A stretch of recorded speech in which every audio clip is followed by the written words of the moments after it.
बिस्मिल्लाहिर्रहमानिर्रहीम। S1 में अब हमने कॉन्सेप्ट देखना है of conditional probability.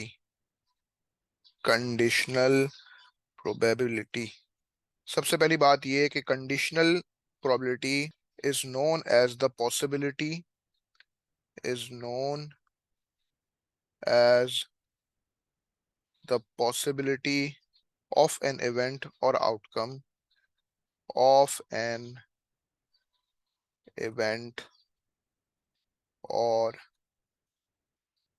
Outcome happening based on the existence based on the existence of a previous event or outcome।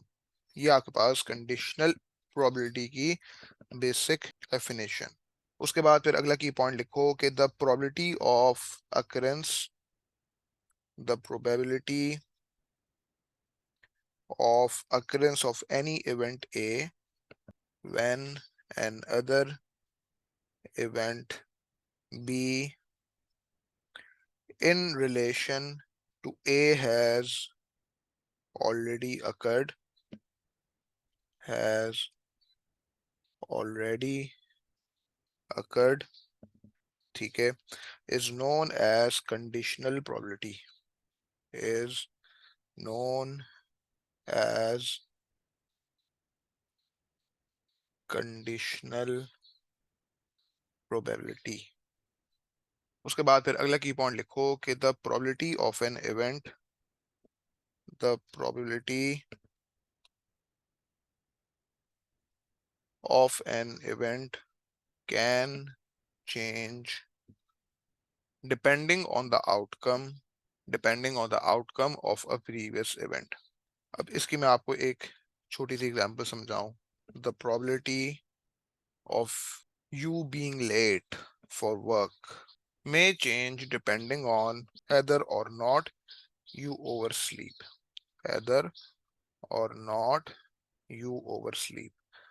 अगर आप ओवरस्लीप करते रहे, ठीक है, तो फिर आप सुबह काम पे नहीं जा सकेंगे टाइम पे, और अगर आप जल्दी उठ गए तो सही वक्त पे पहुंच जाएंगे काम के लिए, ठीक है ना। तो probability of you being late for work may change depending on whether और नॉट यू ओवरस्लीप। ये इसकी कोई बहुत ही बेसिक सी एग्जांपल। उसके बाद फिर अगला की पॉइंट लिखो कि we use a vertical line symbol we use a vertical line symbol we use a vertical line symbol इस तरह का, ठीक है, इसको मैंने इन्वर्टेड कॉमास के साथ बनाया है। We use a vertical line symbol to indicate conditional probabilities to indicate conditional probabilities।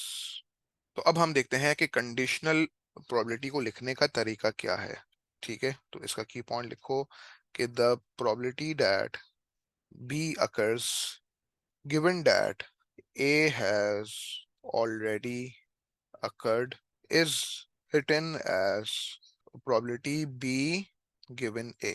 B के बाद बनाएंगे एक वर्टिकल लाइन और फिर लिखेंगे A, ठीक है।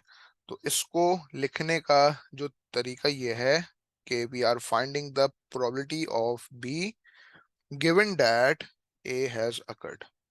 सो ये जो आपको यहाँ पे वर्टिकल लाइन दिख रही है, वर्टिकल लाइन के बाद जो अल्फाबेट आता है ना, वो वाला इवेंट पहले अकर हो चुका है, वो वाला इवेंट पहले अकर हो चुका होता है। और इस तरह मैं ये भी कह सकता हूं कि अगर आपसे कहा जाए कि what is the probability that A given B, तो इसको पढ़ने का तरीका क्या होगा कि आप निकालना चाह रहे हो probability of event A given that B has already occurred. ये इसका लिखने का तरीका है। इसी तरह मैं ये भी कह सकता हूं कि अगर आपसे कहा जाए कि what is the probability of B given A complement, तो इसको अगर आपने डिस्क्राइब करना हो, ठीक है ना, तो हम क्या कहेंगे कि the probability of B occurring given that A has not occurred. तो वो जो वर्टिकल लाइन के बाद जो अल्फाबेट होता है, वो वाला इवेंट पहले अकर हो चुका होता है, उसकी बेसिस पे हम वो वाले इवेंट की प्रोबेबिलिटी निकाल रहे होते हैं जिसका अल्फाबेट वर्टिकल लाइन से पहले लिखा हुआ है। उसके बाद हम देख लेते हैं कंडीशनल प्रोबेबिलिटी निकालने का फॉर्मूला। तो इसकी मैं आपको जरा एक्सप्लेनेशन देता हूँ, इसकी एक इलस्ट्रेशन समझाता हूँ बाय अ वेन डायग्राम। मिसाल के तौर पे हमारे पास एक वेन डायग्राम है और आपके पास दो इवेंट्स हैं ए एंड बी, और एज्यूम करो कि ए और बी के बीच में ओवरलैप भी है। ठीक है, ये इवेंट ए है, ये इवेंट बी है। सिलसिला कुछ ऐसा है कि ए इंटरसेक्शन बी, ए और बी के बीच में जो ओवरलैप है ना, इसको मैं कह देता हूँ एक्स, इसको मैं कह देता हूँ एक्स। एज्यूम करो कि द प्रोबेबिलिटी ऑफ इवेंट ए जो है वो स्मॉल ए है। अगर मैं सिर्फ इस चीज की बात करूं कि what is the probability of only A, तो ओनली ए का मतलब क्या हो जाएगा कि स्मॉल ए में से आप ए और बी के बीच में जो ओवरलैप है एक्स, वो निकाल दो। तो अब अगर आपसे ये कहा जाए कि what is the probability of finding be given that A has already occurred, ठीक है, आपने निकालना है बी गिवन ए। तो अब इससे होता क्या है कि हमारा सैंपल स्पेस ना रिस्ट्रिक्ट हो जाता है। यानी कि हमारे पास एक कंडीशन आ गई कि ए हैज ऑलरेडी अकर्ड। इस कंडीशन के तहत ये निकालो कि what is the probability of event B. ठीक है ना, तो ये क्या करता है, हमारे पूरे सैंपल स्पेस को रिस्ट्रिक्ट कर देता है।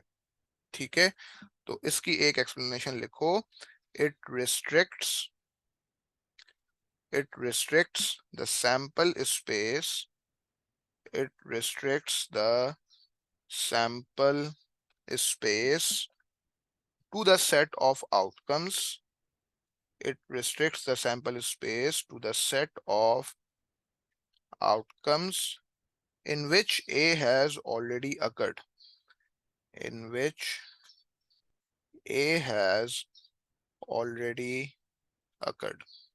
होगा ये कि आपसे कहा जा रहा है कि what is the probability of event B given that A has already occurred। तो अब आपने ये देखना है कि अब आपके पास जो अवेलेबल आउटकम्स हैं वो ए के हैं, उनमें आपने ये देखना है कि इवेंट बी का प्रोपोर्शन क्या है। ठीक है, given that A has already occurred, what is the probability of event B, यानी कि अब आपके पास जो अवेलेबल सैंपल स्पेस है वो क्या होगी, it will be the set of outcomes in which event A has already occurred.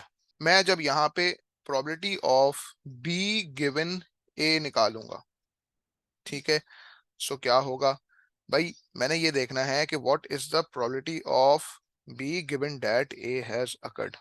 अब इस बात को यूं समझो, मिसाल के तौर पे मैं बोलूं कि the probability of event B is small B, लेकिन अगर मैं सिर्फ इवेंट बी की बात करूं तो मैं क्या बोलूंगा कि इवेंट बी में से जो है वो ए और बी का ओवरलैप निकाल दिया जाए, यानी कि ये बी माइनस एक्स हो जाए। अब अगर मैं बी माइनस एक्स को कंसिडर कर रहा हूंगा तो इसका मतलब इवेंट ए नहीं हुआ हुआ ना, क्योंकि बी माइनस एक्स ऐसे रीजन में लाई कर रहा है जहां पे इवेंट ए अकर नहीं हुआ हुआ।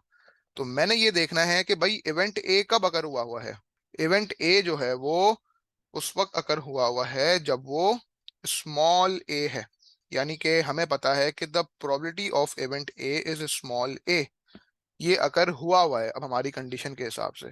अब मैं ए बोलूं या फिर मैं ए माइनस एक्स प्लस एक्स बोलूं, एक ही बात हो गई। मैं स्मॉल ए बोलूं या फिर small A minus X and then plus X बोलूं, तो जाके मैं कह सकता हूं कि this is the total probability of event A. इसके अंदर ओनली ए भी इंक्लूडेड है और बी के साथ ओवरलैप भी इंक्लूडेड है। तो अब मुझे इस कंडीशन के तहत कि मेरी जो सैंपल स्पेस है वो रिस्ट्रिक्ट हो गई है to the set of outcomes in which A has already occurred, event A has already occurred, इस कंडीशन के तहत मैंने निकालना है कि what is the probability of event B, तो वो हो जाएगा x। ठीक है ना, so this will be x divided by a minus x plus x, यानी कि ये हो जाएगा x divided by a। ये हमने इसकी एक छोटी सी इलस्ट्रेशन देखी बाय वेन डायग्राम कि अगर आपने प्रोबेबिलिटी ऑफ बी गिवन ए निकालनी है तो इसका मतलब x ओवर a हो जाएगा। तो अब इसको अगर मैं मोर फॉर्मली आपको समझाऊं, अब मैं आपको इसका एक प्रॉपर जो फॉर्मूला इस्तेमाल करने का है वो समझाऊं, तो अब आपको इस इलस्ट्रेशन के जरिए समझ में आ जाएगा।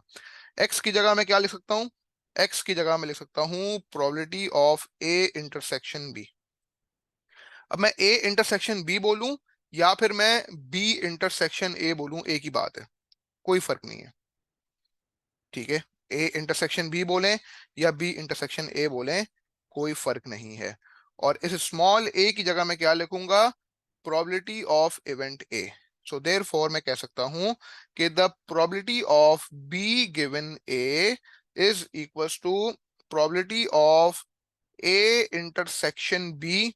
मैं ए इंटरसेक्शन बी बोलूं या बी इंटरसेक्शन ए बोलूं, बिल्कुल एक ही बात है, कोई भी फर्क नहीं है, divided by the probability of event ए। ठीक है, ये जो वर्टिकल लाइन आपको दिख रही है ना, इसके बाद जो अल्फाबेट आता है उसकी प्रोबेबिलिटी आ जाती है इन द डिनोमिनेटर। तो पता ये चला, हमारे पास ये फॉर्मूला बन गया कि the probability of B given A is equals to probability of A intersection B divided by probability of A. और इसी तरह मैं ये भी कह सकता हूं कि the probability of A given B will be equals to probability of A intersection B divided by probability of B। ये जो वर्टिकल लाइन आपको दिख रही है, इसके बाद जो अल्फाबेट आता है इसकी प्रोबेबिलिटी आ जाती है इन द डिनोमिनेटर। ये हमारे पास जो है वो कंडीशनल प्रोबेबिलिटी निकालने का फॉर्मूला हो गया। और इसकी हमने इलिस्ट्रेशन देखी बाय अ वेन डायग्राम। इसका मतलब ये हुआ कि the probability of A intersection B जो है वो इस तरह निकल सकती है कि probability of B given A multiply by probability of A, या फिर the probability of A intersection B इस तरह भी निकल सकती है कि the probability of A given B multiply by probability of B, as simple as that. ठीक है, तो ये फॉर्मूला भी अपने पास लिख लो। मैंने कंडीशनल प्रोबेबिलिटी का जो फॉर्मूला है उसी को बस रीअरेंज किया है। उसके बाद अब हम एक बेसिक एग्जांपल देख लेते हैं फ्रॉम एडिक्सल S1 बुक। ये है एग्जांपल नंबर 14।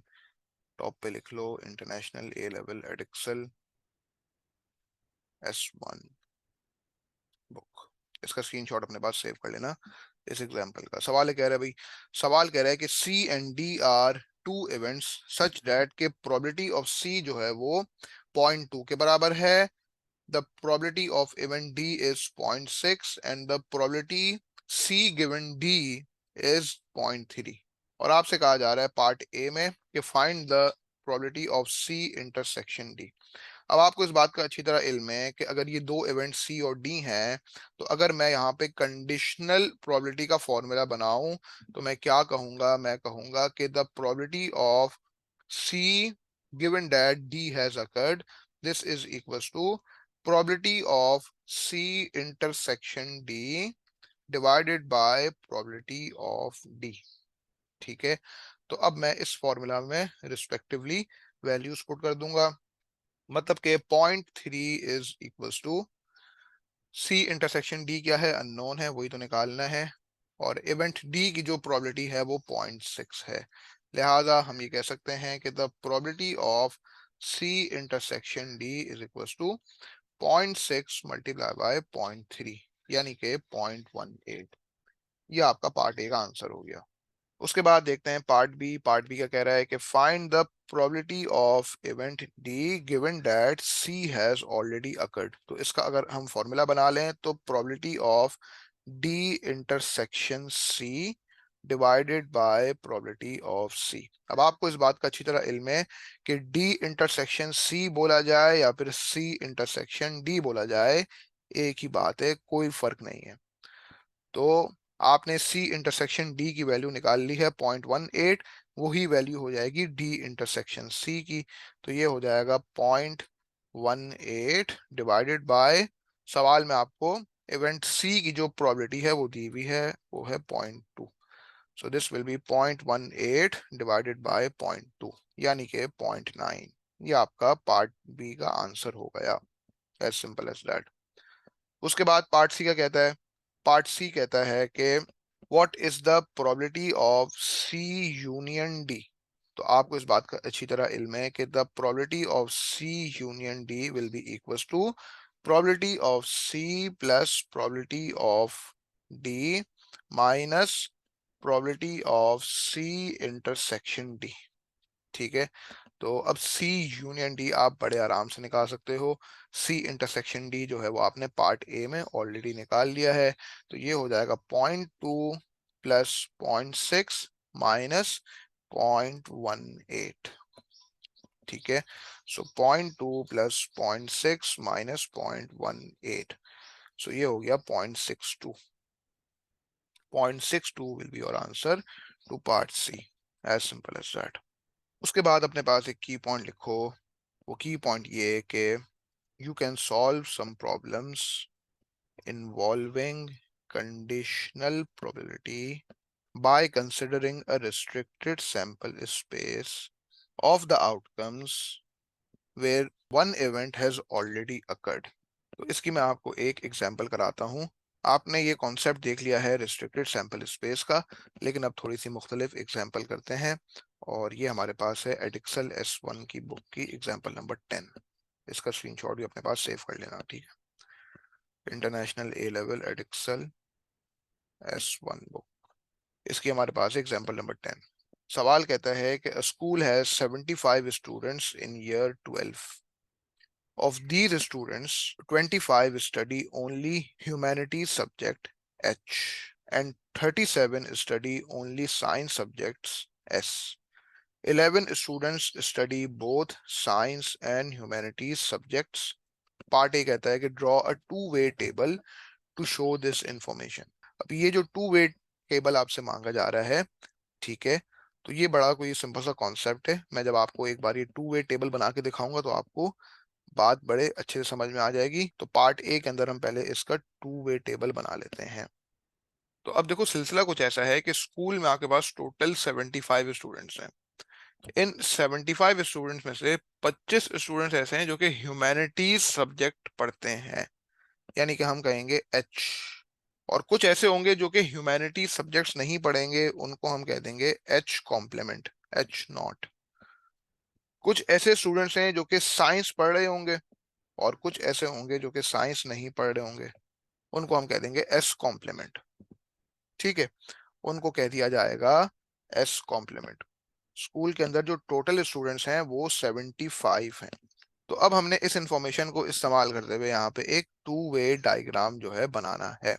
तो सबसे पहले आप ये देखो कि कितने ऐसे स्टूडेंट्स हैं जो कि ह्यूमैनिटीज और साइंस जो है वो दोनों पढ़ते हैं। पहले आप ये देखोगे ना ऑब्वियसली कि ह्यूमैनिटीज और साइंस के बीच में ओवरलैप किया है। 11 स्टूडेंट्स ऐसे हैं जो कि साइंस और ह्यूमैनिटीज दोनों पढ़ते हैं, तो मैंने 11 लिख दिया यहाँ पे। 25 स्टूडेंट्स ऐसे हैं जो कि सिर्फ ह्यूमैनिटीज पढ़ते हैं। आप गौर करो अगर इस बात पे कि सवाल में जो लिखा हुआ है कि 25 स्टडी ओनली ह्यूमैनिटीज, इसका मतलब क्या हुआ? इसका मतलब ये कि वो साइंस नहीं पढ़ते, यानी कि जो स्टूडेंट्स जो कि ह्यूमैनिटीज पढ़ते हैं और साइंस नहीं पढ़ते वो 25 हैं। और कुछ स्टूडेंट्स ऐसे हैं जो कि ह्यूमैनिटीज भी पढ़ते हैं और साइंस भी पढ़ते हैं। तो मैं अगर आपसे पूछूं कि भाई वो टोटल कितने स्टूडेंट्स हैं जो कि ह्यूमैनिटीज पढ़ते हैं, तो वो हो जाएगा 25 + 11। वो हो जाएगा 25 + 11 यानी कि 36। As simple as that. मैं एक बार फिर से ये चीज पूरी रिपीट कर देता हूँ। स्कूल में टोटल क्या है? 75 स्टूडेंट्स हैं। ठीक है, of these students 25 study only humanities and 37 study only science। 11 students study both science and humanities। अब आप ये देखो कि साइंस और ह्यूमैनिटीज के बीच में ओवरलैप क्या होगा? 11, तो वो हमने पहले यहाँ पे लिख दिया। और आपको इस बात का इल्म है कि ओनली ह्यूमैनिटीज वाले जो हैं वो 25 स्टूडेंट्स हैं, यानी कि जो सिर्फ ह्यूमैनिटीज पढ़ रहे हैं वो साइंस नहीं पढ़ रहे हैं ना, तो वो 25 हैं। तो ह्यूमैनिटीज पढ़ने वाले कितने हो गए? 11 + 25 यानी कि 36। ठीक है, अब आपको ये पता चला कि ह्यूमैनिटीज पढ़ने वाले हैं 36, जिसके अंदर कुछ स्टूडेंट्स ऐसे हैं जो कि साइंस भी पढ़ते हैं और कुछ स्टूडेंट्स ऐसे हैं जो कि साइंस नहीं पढ़ते, यानी कि सिर्फ ह्यूमैनिटीज पढ़ते हैं। तो जब आप ये कह सकते हो कि ह्यूमैनिटीज पढ़ने वाले 36 हैं, तो जो बच्चे ह्यूमैनिटीज नहीं पढ़ते वो कितने हो जाएंगे? 75 - 36। 75 में से आप सब्ट्रैक्ट कर दीजिए 36, तो ये हो जाएंगे 39। ये स्टूडेंट्स आपके पास हो गए 39। अब आपको इस बात का अच्छी तरह इल्म है कि स्कूल के अंदर जो 37 स्टूडेंट्स हैं दे स्टडी ओनली साइंस, यानी कि वो साइंस पढ़ते हो और ह्यूमैनिटीज ना पढ़ते हो। भाई ओनली साइंस का मतलब क्या हो गया कि वो साइंस पढ़ते हैं और ह्यूमैनिटीज नहीं पढ़ते, तो वो है 37। तो वो स्टूडेंट्स जो कि साइंस भी नहीं पढ़ते और ह्यूमैनिटीज भी नहीं पढ़ते, वो स्टूडेंट्स जो कि ना ही साइंस पढ़ रहे हो और ना ही ह्यूमैनिटीज पढ़ रहे हो, वो कितने हो गए? वो आप क्या करोगे, 39 में से 37 सब्ट्रैक्ट कर दोगे, तो ये 2 हो गया। तो अब मैं अगर आपसे पूछूं कि कितने स्टूडेंट्स ऐसे हैं जो कि साइंस पढ़ते हैं, तो आप बोलोगे 11 प्लस 37। 11 प्लस 37 यानी कि 48। और मैं अगर आपसे पूछूं कितने स्टूडेंट्स ऐसे हैं जो कि साइंस नहीं पढ़ते, वो हैं 25 प्लस 2 यानी कि 27। और फिर जब आप 48 प्लस 27 करेंगे तो ये 75 के बराबर आ गया। ये हमारा होता है एक टू वे डायग्राम। ये हमारी पार्ट ए की रिक्वायरमेंट हो गई। ठीक है। उसके बाद पार्ट बी क्या कहता है भाई? पार्ट बी कहता है कि अब आपके पास यहाँ पे पार्ट बी के मुख्तलिफ पार्ट्स दिए हुए हैं। पार्ट बी का पार्ट वन कहता है कि what is the probability of S complement intersection H complement.